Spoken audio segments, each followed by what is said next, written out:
What I discovered in the storage room that Tuesday morning would expose a fraud scheme worth millions, land my boss in federal prison, and prove that sometimes doing the right thing costs you everything, before giving you something even better. My name's Kai Nakamura. I'm 34 years old, and I've been working as a quality control supervisor at specialty food manufacturing for 11 years. What started as a routine ingredient check turned into the biggest food safety scandal in my state's history. But before I tell you how my boss tried to destroy my career for catching him red-handed, let me explain why this discovery was so terrifying. I started at Artisan Blend Foods in Portland, Oregon, overseeing their certified allergen-free production line. This wasn't just any food manufacturing facility. We specialized in products that people with severe allergies depended on to survive. Energy bars, protein powders, baking mixes, and specialty oils, all carrying one critical promise: certified allergen-free. That certification meant everything. One contaminated batch could trigger anaphylactic shock in dozens of customers. One mislabeled ingredient could land a child in the ICU. The liability alone could shut down our entire operation overnight. I'd built my reputation on maintaining a spotless safety record. 11 years of zero contamination incidents, 0 recalls, 0 FDA violations. My testing protocols were so thorough that other facilities would send their quality supervisors to observe our procedures. Every batch that left our facility went through a rigorous verification process: ingredient source documentation, allergen testing, chain of custody tracking, and final certification that I personally signed off on. When families saw my signature on that allergen-free stamp, they were trusting me with their lives. The work was demanding, but the stakes made it meaningful. We charged premium prices because our customers needed absolute certainty. Parents would drive hours to find our products because they knew we never cut corners. Hospitals recommended our energy bars to patients with multiple food allergies. We weren't just another food manufacturer. We were a lifeline for people who couldn't afford to take risks. Our facility processed millions of dollars in specialized ingredients: organic coconut oil, sunflower seed protein, rice-based thickeners, and other carefully sourced allergen-free components. The profit margins were substantial, but so were the costs of maintaining our certification standards. That delicate balance between profit and safety was about to be shattered by someone who thought regulations were just suggestions. His name was Derek Thornton, and he arrived at Artisan Blend Foods with a briefcase full of cost-cutting strategies and a complete disregard for why our procedures existed in the first place. At 29, Derek had an MBA from a prestigious business school and exactly 0 experience in food safety regulation. Corporate headquarters had hired him as our new operations manager with one clear mandate: increase profit margins by 15% within 6 months. Derek's first facility tour was a masterclass in missing the point. While I explained our allergen testing protocols, he was calculating how much money we were wasting on redundant safety checks. When I showed him our ingredient verification lab, he saw expensive equipment that could be streamlined: our certified clean rooms that prevented cross-contamination, unnecessary overhead that's killing our competitive advantage. Kai, I've reviewed your procedures, and frankly, you're running this place like it's a pharmaceutical lab, he said during our first one-on-one meeting. We're making energy bars, not heart medication. These customers are paying premium prices because of marketing, not because they actually need all this testing. I tried explaining that our customers weren't paying for marketing. They were paying for certainty that our products wouldn't kill them. Derek's response was a condescending smile and a lecture about how successful businesses balance risk with profitability. Within 2 weeks, Derek was questioning every safety protocol we had. Why did we need to test every batch when we could randomly sample? Why were we sourcing organic coconut oil from certified allergen-free facilities when regular coconut oil was 40% cheaper? Why were we maintaining detailed chain of custody documentation that regulatory inspectors rarely reviewed? His favorite phrase became acceptable risk. Derek had calculated that the probability of allergen contamination causing serious harm was low enough that we could afford to cut corners. He'd even done a cost-benefit analysis showing that potential lawsuit settlements would cost less than our current safety measures. The most disturbing part wasn't Derek's ignorance about food safety. It was his complete confidence that he was right. He'd convinced corporate management that my excessive protocols were the reason our competitors were undercutting our prices. According to Derek, modernizing our approach to quality control would make us more profitable and more competitive. I should have recognized the warning signs immediately. When someone starts talking about acceptable risk in allergen-free food manufacturing, they're not planning minor adjustments. They're planning a complete dismantling of everything that keeps people safe. The changes started small, almost reasonable if you didn't understand the bigger picture. Derek's first efficiency improvement was reducing our batch testing frequency from 100% to 25%. His justification was statistical sampling theory. If we tested every fourth batch thoroughly, we could catch problems while cutting testing costs by 75%. On paper, it sounded logical. In reality, it meant that 3 out of every 4 batches would ship without verification. For products marketed to people with life-threatening allergies, that was like playing Russian roulette with loaded chambers. I pushed back immediately, explaining that our customers paid premium prices specifically because we tested every single batch. Derek's response was to show me a spreadsheet proving that our testing costs were 300% higher than industry standards. He'd already gotten approval from corporate to implement modernized quality assurance protocols. The second change was more concerning. Derek wanted to modify our ingredient sourcing requirements. Instead of purchasing exclusively from certified allergen-free suppliers, he proposed a dual sourcing strategy that would allow us to buy from conventional suppliers when prices were significantly lower. Kai, these certified suppliers are charging us double for the exact same products, Derek explained during a tense meeting in his office. Coconut oil is coconut oil. As long as we test the final product, the source doesn't matter. I spent an hour explaining cross-contamination risks, supplier certification requirements, and FDA traceability regulations. Derek listened with the patience of someone humoring a paranoid employee, then asked me to prepare a cost analysis comparing our current suppliers with conventional alternatives. The third warning sign was Derek's new relationship with our ingredient procurement team. He'd started attending supplier meetings that had always been handled by quality control. Suddenly, purchasing decisions that used to go through my approval were being made without my input. When I questioned this change, Derek explained that he was streamlining communication to eliminate bottlenecks in the procurement process. Quality control would still test ingredients after they arrived, but procurement decisions would be based primarily on cost and availability rather than certification status. Within a month, I noticed subtle changes in the ingredients arriving at our facility.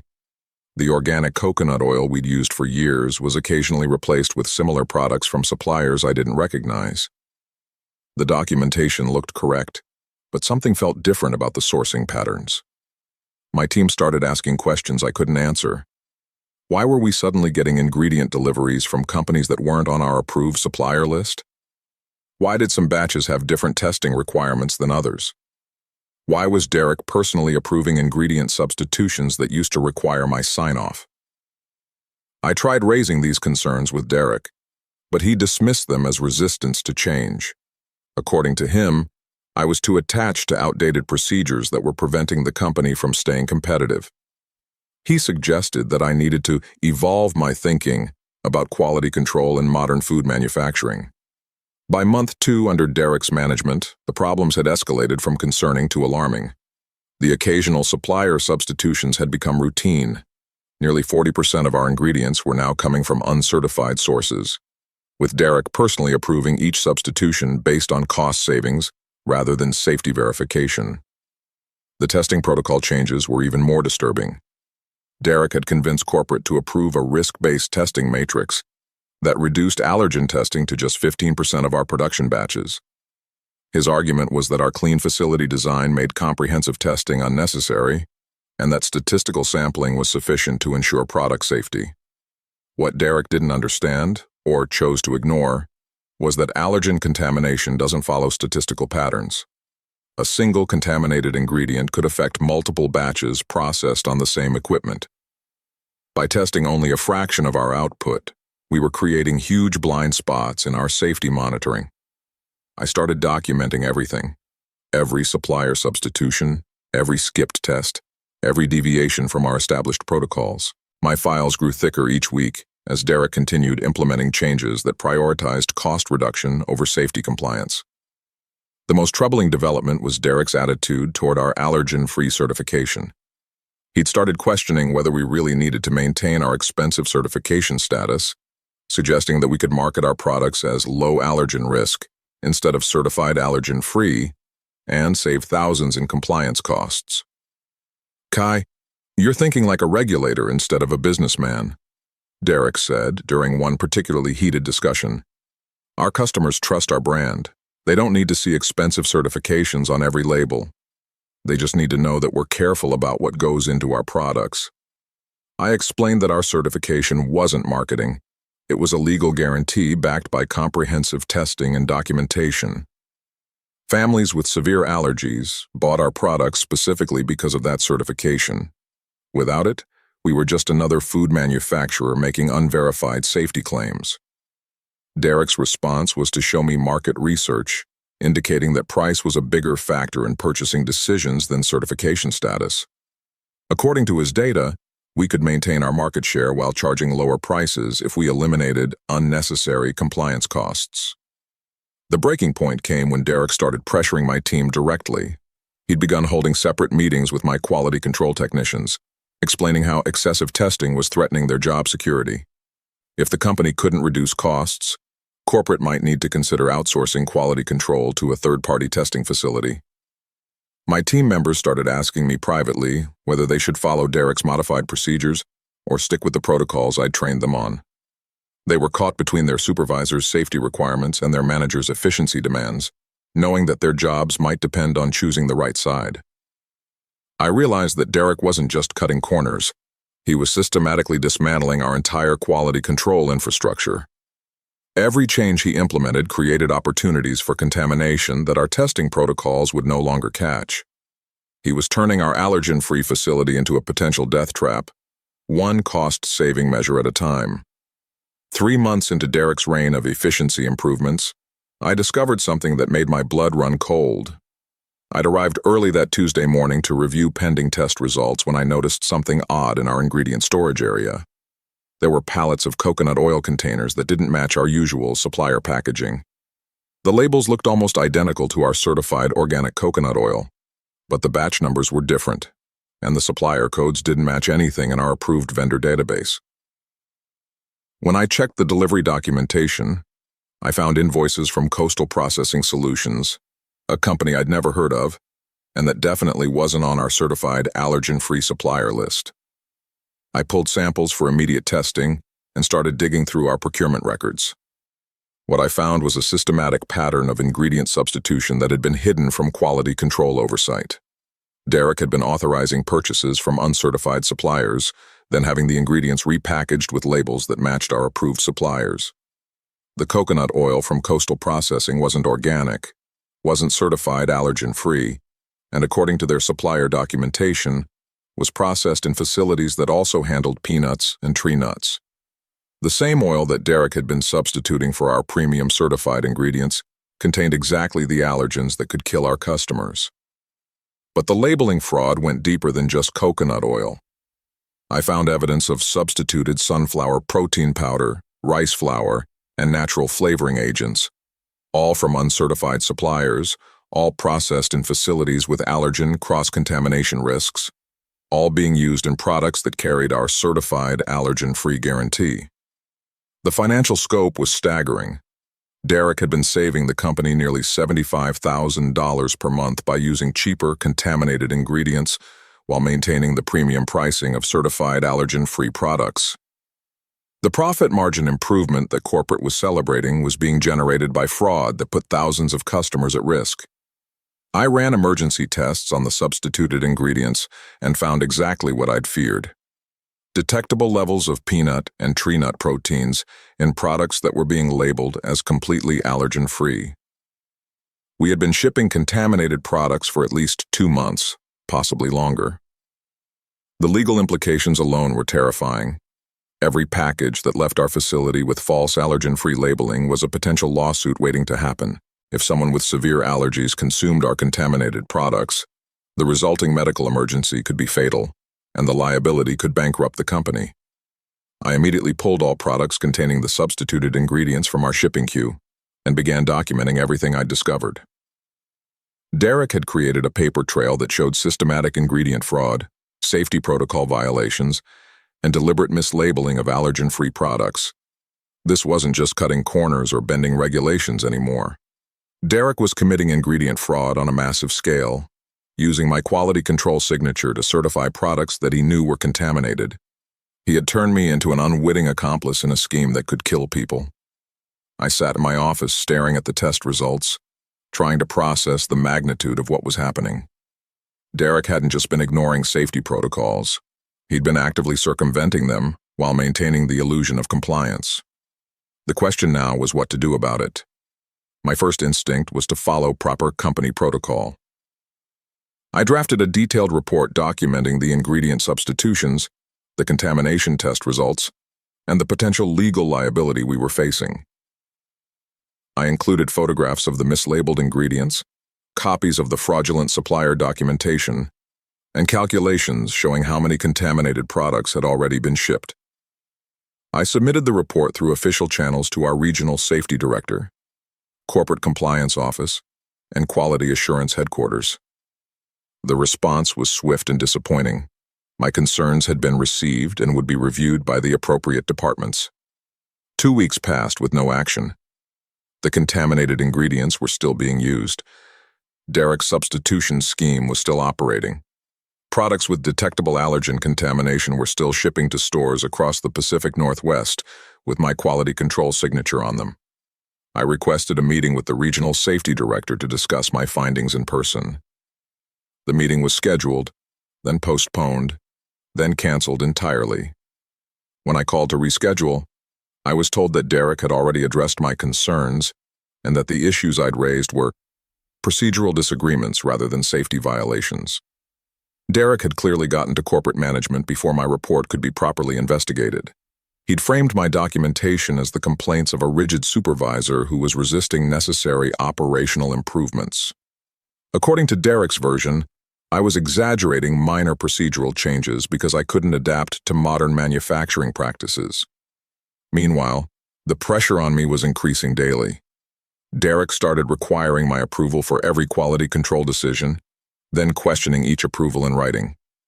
He implemented new documentation requirements that buried me in paperwork, making it harder to conduct actual safety testing. He scheduled mandatory efficiency training sessions during the hours I normally used for facility inspections. The message was clear: stop causing problems or find another job. My team started avoiding me.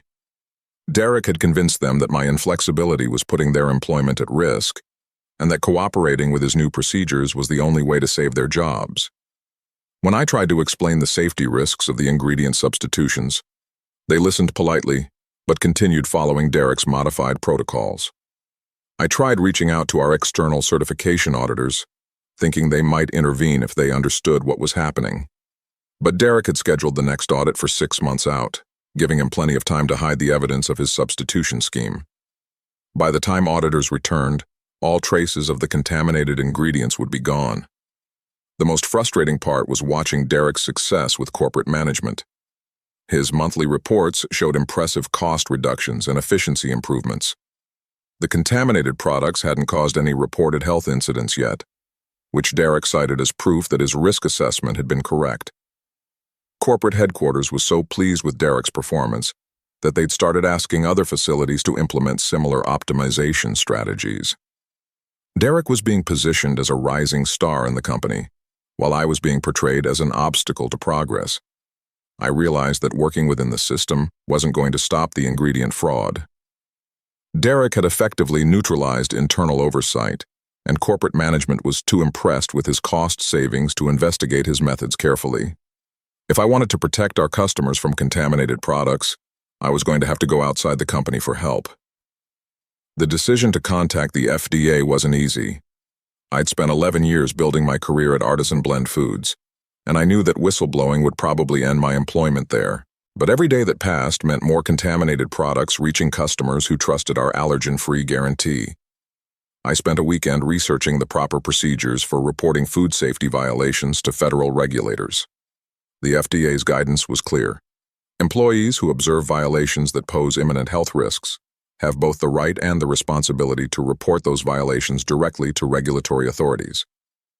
The hardest part was admitting to myself that I'd been signing off on contaminated products for weeks without realizing it.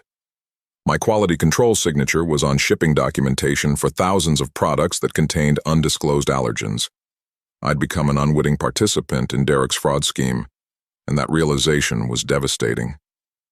But staying silent would make me a willing participant.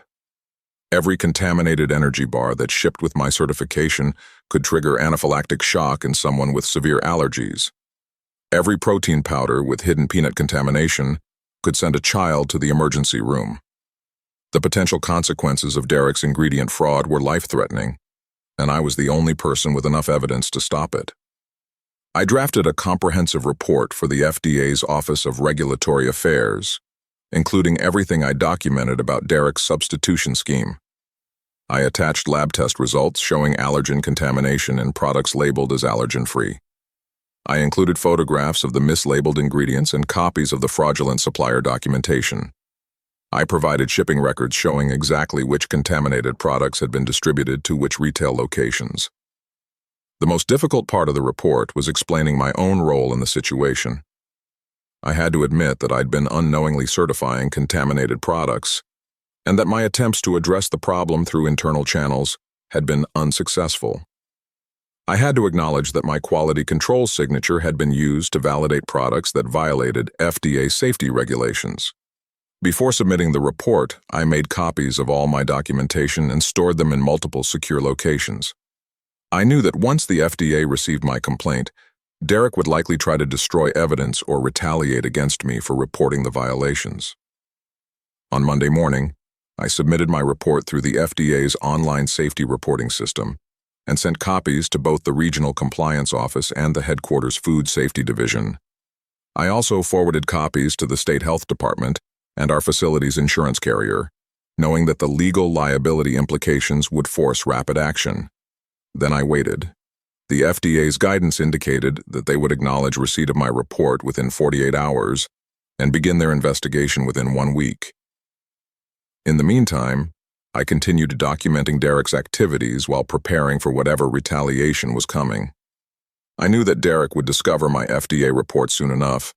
Federal investigators don't conduct surprise inspections without first reviewing internal documentation and interviewing facility personnel. Once Derek realized that his ingredient fraud scheme was under federal investigation, he would know exactly who had provided the evidence. The question wasn't whether Derek would retaliate. It was how quickly he would act and how far he would go to silence me. I just ended his career and potentially exposed him to criminal prosecution for food safety fraud. That kind of threat tends to bring out the worst in people. Derek's retaliation began exactly 72 hours after I submitted my FDA report. I arrived at work Wednesday morning to find a formal disciplinary notice waiting on my desk, signed by Derek and co-signed by the Regional Human Resources Director. The document accused me of insubordination, failure to follow established procedures, and creating a hostile work environment through resistance to operational improvements. The timing wasn't coincidental. Derek had clearly been monitoring my activities and recognized that I'd escalated my concerns beyond internal channels. The disciplinary action was his attempt to discredit me before federal investigators could interview me about the ingredient fraud scheme. The accusations were carefully crafted to make me look like a problem employee. According to Derek's documentation, I had been repeatedly questioning management decisions, refusing to implement approved procedural changes, and undermining team morale through negative comments about company operations. He'd turned my safety concerns into evidence of poor performance and bad attitude. Derek called me into his office that afternoon with an HR representative present. "Kai, we need to discuss some serious performance issues that have been brought to my attention," he began, consulting a folder full of documentation I'd never seen before. The folder contained incident reports describing my confrontational behavior during meetings about procedural changes. It included complaints from team members alleging that I'd been spreading unfounded concerns about ingredient quality. There were even time-stamped records of my unauthorized access to procurement documentation that was outside my assigned responsibilities. Derek had been building a case against me for weeks, creating a paper trail that portrayed my investigation of his ingredient substitutions as evidence of insubordination and overreach. Every question I'd asked about supplier changes, every concern I'd raised about testing protocols, every attempt I'd made to verify ingredient documentation had been reframed as proof that I was a disruptive employee who couldn't adapt to necessary changes. "I'm placing you on administrative leave pending a full review of these performance issues," Derek announced, sliding a suspension letter across his desk. "You'll need to surrender your facility access cards and company equipment immediately. We'll contact you when we've completed our investigation." The HR representative explained that the suspension was paid pending the outcome of their review, but that continued employment would depend on my willingness to embrace a more collaborative approach to operational changes. The message was clear: accept Derek's ingredient fraud scheme or find another job. As I cleaned out my office under security supervision, I realized how thoroughly Derek had outmaneuvered me. He'd convinced corporate management that I was the problem, built documentation to support disciplinary action, and removed me from the facility before I could provide evidence to FDA investigators. But Derek had made one critical mistake. His retaliation against me for reporting safety violations was itself a federal crime, and I had the documentation to prove it. The timing of my suspension, combined with the specific accusations against me, created a clear pattern of whistleblower retaliation that would strengthen my FDA complaint significantly. That evening, I updated my FDA report with details about Derek's retaliatory actions. I attached copies of the disciplinary notice, the suspension letter, and the performance review documentation that Derek had used to justify removing me from the facility. I also provided a detailed timeline showing how Derek's accusations directly corresponded to my investigation of his ingredient substitution scheme. Federal law prohibits employers from retaliating against employees who report food safety violations, and Derek's actions constituted textbook retaliation. By trying to silence me, he'd actually provided additional evidence of his guilt and expanded the scope of potential federal charges against him. The FDA investigators arrived at Artisan Blend Foods exactly 1 week after my suspension. I wasn't there to witness it personally, but my former team members later described the scene. 3 federal agents with clipboards and testing equipment, requesting immediate access to all ingredient storage areas, supplier documentation, and production records. Inspector Sarah Mitchell from the FDA's Pacific Northwest office called me that morning to schedule an interview. "Mr. Nakamura, we've received your complaint about ingredient mislabeling and have begun our investigation of Artisan Blend Foods. We'd like to discuss your observations and review the documentation you've provided." The interview took place at a neutral location, a conference room at the FDA's Portland field office. Inspector Mitchell was accompanied by Inspector James Rodriguez, a specialist in food fraud investigations, and a compliance officer who recorded our conversation. They'd already conducted preliminary testing of products still in Artisan Blend's inventory and found exactly what my reports had predicted: detectable levels of peanut and tree nut proteins in items labeled as certified allergen-free. The contamination levels were significant enough to trigger allergic reactions in sensitive individuals. "Your documentation has been extremely helpful," Inspector Mitchell explained. "The supplier records you provided allowed us to trace the contaminated ingredients back to their sources, and the shipping manifests helped us identify which retail locations received potentially dangerous products." Inspector Rodriguez showed me laboratory results from their testing. "We've confirmed allergen contamination in 73% of the products we sampled from your facility's recent production runs. The contamination levels range from trace amounts to concentrations that could cause severe allergic reactions. The scope of the contamination was even worse than I'd realized." Derek's ingredient substitution scheme had affected nearly 3/4 of our production over the past 3 months. Thousands of products with false allergen-free labeling had been distributed to grocery stores, health food retailers, and online customers across 5 states. "We're implementing an immediate recall of all Artisan Blend products manufactured since January 1st, Inspector Mitchell announced. "The recall will include approximately 250,000 individual items with a total retail value of over $3 million. The investigators explained that Derek's retaliation against me had actually strengthened their case.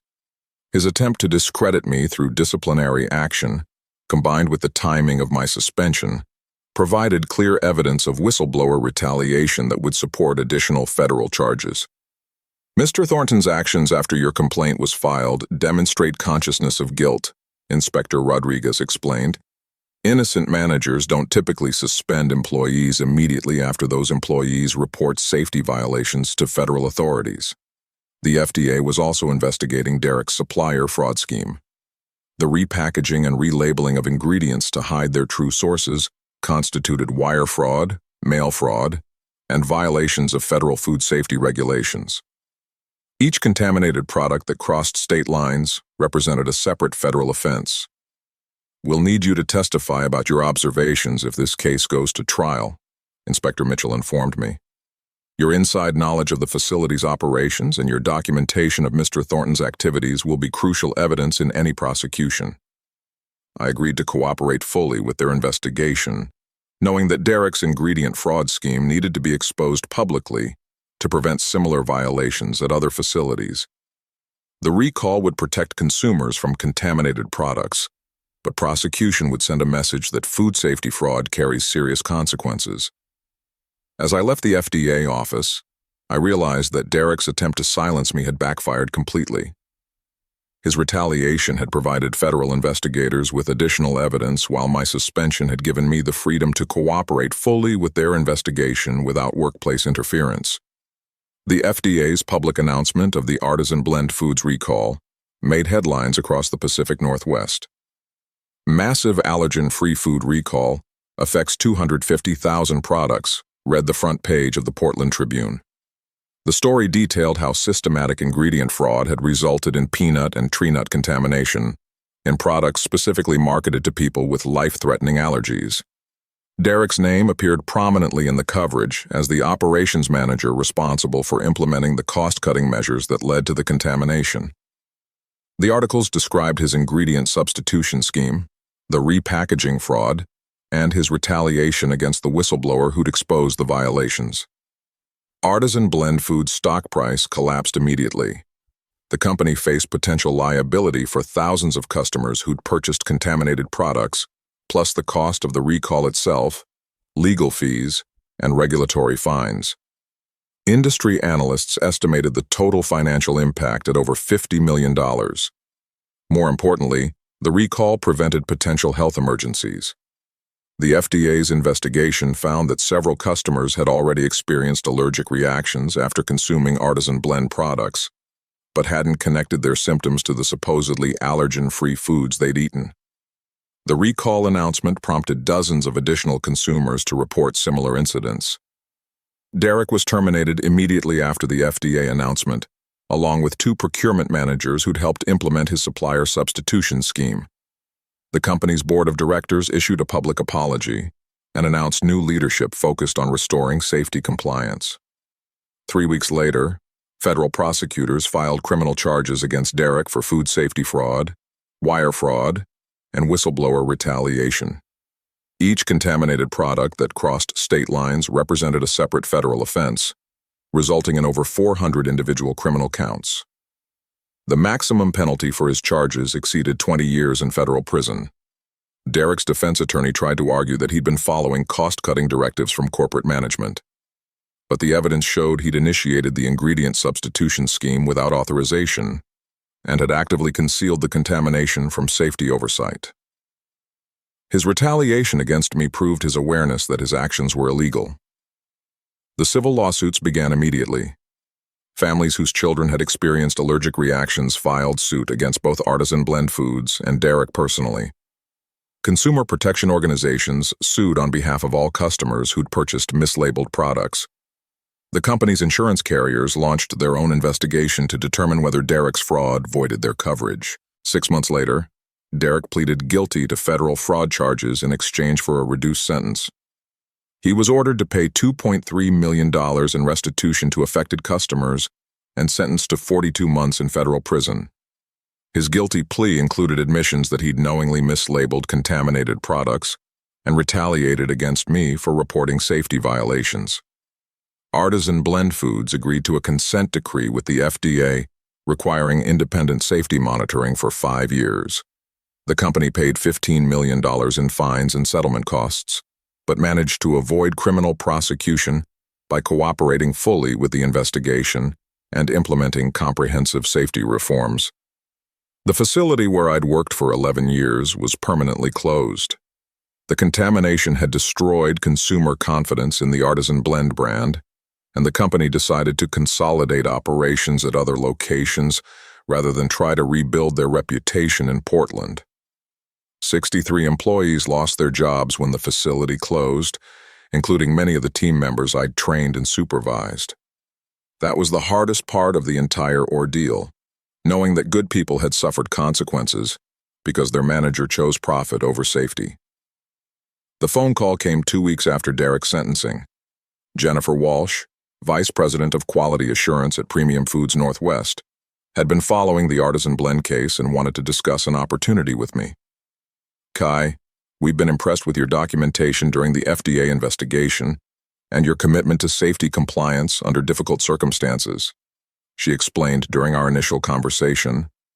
"We're looking for someone to head our new Food Safety Integrity Division, and your experience with fraud detection would be invaluable." Premium Foods was Artisan Blend's largest competitor in the allergen-free market. They'd gained significant market share after our recall, but they wanted to ensure they never faced similar safety violations. My first assignment would be implementing comprehensive anti-fraud protocols across their entire supply chain. The position came with a 40% salary increase and the authority to implement any safety measures I deemed necessary. More importantly, it gave me the opportunity to help prevent other companies from making Derek's mistakes. My new office overlooked the Columbia River, and I could see Mount Hood on clear days. It was a dramatic improvement from the industrial warehouse environment I'd worked in for over a decade.